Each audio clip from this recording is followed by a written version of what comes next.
আমাদের দেশের অধিকাংশই চাষি জানে না এই কোলিন ক্লোরাইড সম্পর্কে। লিভারে জমে থাকা অতিরিক্ত চর্বিকে গলিয়েই মাংসতে রূপান্তর করে এই কোলিন ক্লোরাইড। উন্নত সব কান্ট্রিতে মাছ ও মুরগি পালনে কিন্তু এই প্রতিনিয়তই ব্যবহৃত হচ্ছে এই কোলিন ক্লোরাইড।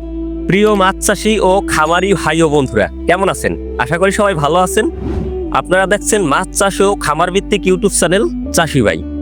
তো আমি প্রতিনিয়তই মাছ চাষ এবং মুরগি পালন, বিশেষ করে গবাদি পশু নিয়ে ভিডিও করে থাকি। তার এই ধারাবাহিকতায় আজকে আমরা একটা সম্পূর্ণ নতুন বিষয় সম্পর্কে জানব, যে বিষয়টা আমাদের দেশের অধিকাংশই চাষিরা এটা সম্পর্কে জানেন না।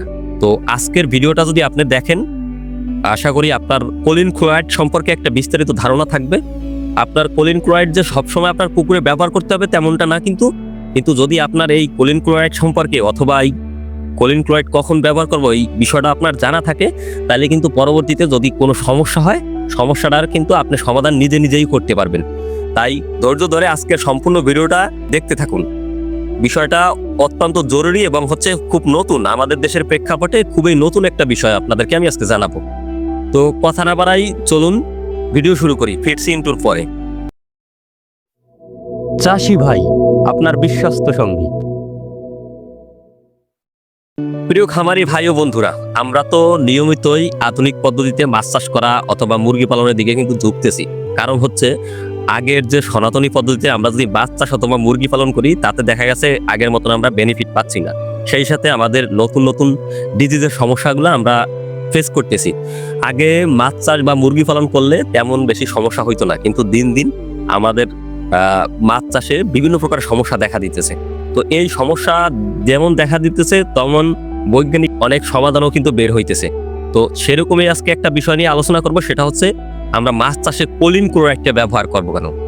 তো আসলে মাছ চাষে কোলিন ক্লোরাইডের ব্যবহারের বিস্তারিত বলার আগে আমি একটু বলার চেষ্টা করি যে আগে কিন্তু আমরা হালকা মাত্রায় অথবা রেডি ফিড ব্যবহার করতাম না।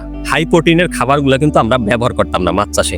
আমরা সাধারণত খৈল ভুসি এই ধরনের খাবারগুলোই বেশি দিতাম। কিন্তু বর্তমান সময়ে আমরা অধিকাংশই সময় বাঁচানোর জন্য এবং বেশি প্রোটিন এবং অধিক মাছের গ্রোথ হওয়ার জন্য কিন্তু আমরা নিয়মিতই রেডি ফিড ব্যবহার করি। তো এই রেডি ফিড ব্যবহার করার ফলে আমাদের কিন্তু ঠিকই মাছের গ্রোথ অনেক ভালো হয়। যেটা আগে আমাদের 6 মাসে কিনে একটা মাছের ওয়েট হইতো 1 কেজি, সেই মাছটা এখন বর্তমানে কিন্তু আমরা 2 থেকে 3 কেজি পর্যন্ত ফ্যাটেনিং করতে পারতেছি। তো আজকে যে বিষয়টা জানাবো সেটা আমরা যে এই মাছের যে রেডি ফিডটা ব্যবহার করতেছি, হাই প্রোটিনের খাবার দিতেছি, খাবার দেওয়ার পিছনে কিন্তু আমাদের মাছের গ্রোথটা যেমন ভালো হইতেছে, সেই সাথে কিন্তু নতুন কিছু সমস্যাও তৈরি হইতেছে। যেমন আমি যদি একটা সমস্যার কথা বলি, যেটা যারা বিশেষ করে ক্যাটফিশ চাষ করেন, শিং, কই, মাগুর চাষ করেন অথবা পাঙ্গাস, বিশেষ করে পাঙ্গাসের ক্ষেত্রে এই সমস্যাটা বেশি হয় যে আপনার লিভারে কিন্তু অতিরিক্ত চর্বি বা তেল জমা হয়। তো এই তেল জমা হওয়ার পিছনে কিন্তু কারণ থাকে যে আমরা যে উচ্চ মানের যে প্রোটিন সমৃদ্ধ খাবারটা ব্যবহার করি, সেটা কি করে, মাছ কিন্তু তাদের শরীরে পর্যাপ্ত এটা ভাঙতে পারে না। এই প্রোটিনটা না ভাঙতে পারিয়া এটা শরীরে কিন্তু চর্বি এবং তেল আকারে আমাদের যে মাছের যে লিভার থাকে, লিভারে কিন্তু জমা হয়। ঠিক আছে। আর এই লিভারে যখন মাছের অতিরিক্ত তেল বা চর্বি জমা হয়, তখন কিন্তু যে মাছের স্বাভাবিক গ্রোথ সেটা কিন্তু বৃদ্ধি পায়।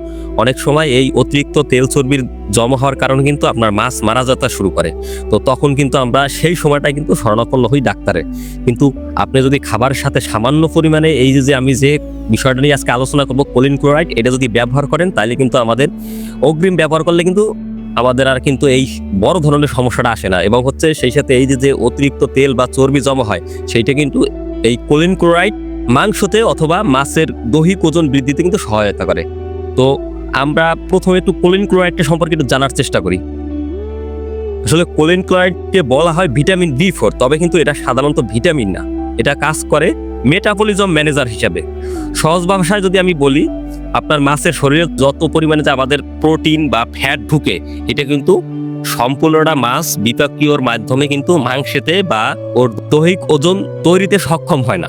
তখন কিন্তু এই যে অতিরিক্ত প্রোটিন বা ফ্যাট, এটা মাছের শরীরের লিভারে যে জমা হয়, তখন কি করে, লিভারের 4-5টা ফ্যাট বা চর্বিতে আবৃত হয়ে যায়। আর এই যে আমরা যে বিষয়টা সম্পর্কে আজকে জানতেছি, কোলিন ক্লোরাইড, এইটি কি করে, এই যে আমাদের যে অতিরিক্ত খাবারে বা চর্বি যে জমা হইতো, এই জমা হইতে দেয় না। এই কোলিন ক্লোরাইডটা মাছের শরীরের প্রোটিন এবং চর্বিকে ভেঙে তারা কি করে, মাছের শরীরের ওজন বৃদ্ধি করে, সেই সাথে মাছের গ্রোথটা কিন্তু ভালো করে। অনেক সময় আছে আমরা বাজারে খাবারের সাথে কিন্তু অনেক সময় বিভিন্ন প্রকার ভিটামিন বা মিনারেল মিশাই, সেই সাথে কিন্তু এই মাঝে মধ্যে আমাদের এই কোলিন ক্লোরাইডটা যদি আমরা ব্যবহার করি তাহলে কিন্তু আমাদের মাছের যে FCR বা ফুড কনভার্সন রেশিও এটা কিন্তু বাইরে যাবে। তখন কিন্তু আমাদের খাবারটাও তুলনামূলক কম লাগবে এবং হচ্ছে স্বাভাবিকের চেয়েও মাছের গ্রোথটা একটু ভালো হবে। ঠিক আছে, তো আশা করি আসলে কোলিন ক্লোরাইডের যে কি কাজ এটা আপনারা কম বেশি হইলেও বুঝতে পারছেন। আমি বরাবরের মতন চেষ্টা করি যে আধুনিক যে চাষবাসগুলা বিশ্বে চলতেছে সেই বিষয়গুলো আপনাদের সাথে অবগত করার জন্য। কিন্তু অনেকেই ভাবেন যে অযথা মেডিসিনের বিষয় এত কেন বলতেছেন। আসলে বিষয়টা হচ্ছে আপনার যে এই বিষয়টা যদি জানা থাকে আপনি যে মেডিসিন প্রয়োগ করবেন বা দিবেন তেমন না।